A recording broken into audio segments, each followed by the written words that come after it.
Saya tahu awak sakit pinggangnya di sebelah kiri ini.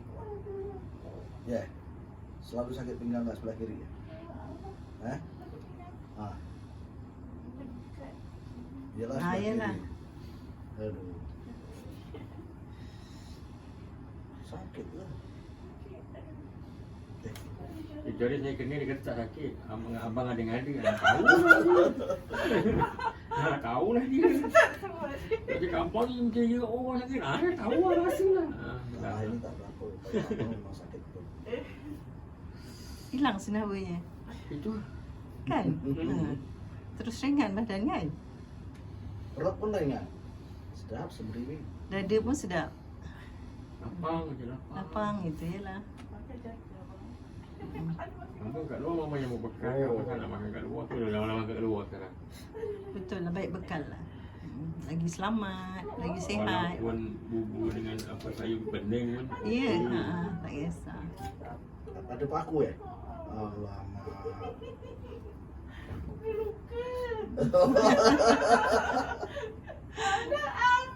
Tak ada pun, suaminya tak pernah luka pun kakinya.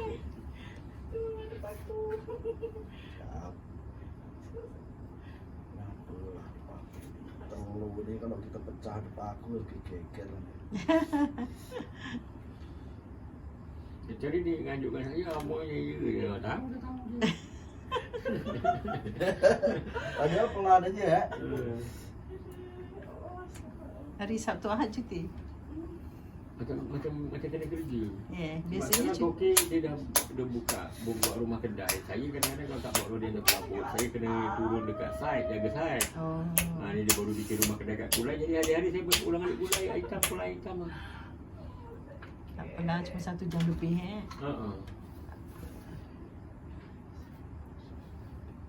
Tapi kurang Janji macam sini nak duit kita lagi pakai anak-anak pun tengah mau masuk. Ya, betul.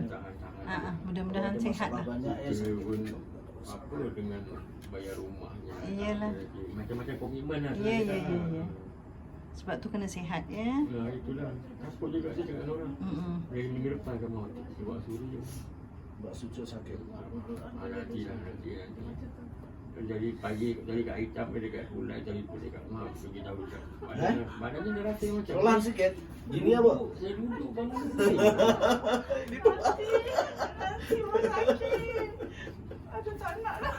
Mana boleh dah. Tak apa, memang sakit. Tak apalah jerit. Nanti dia sedap. Oh, memang mula-mula macam tu. Tapi kalau dah ringan. Kata nak sihat.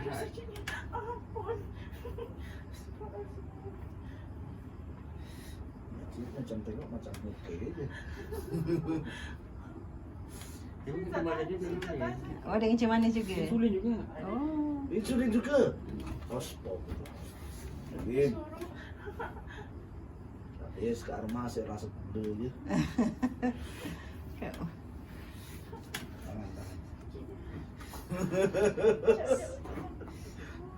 Sila kakinya. Sila. Kenapa? Oh, dia memang sakit lutut dia? Oh, sakit.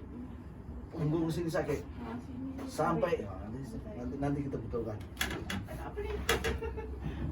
Anu naikkan. Oh, macam itu pun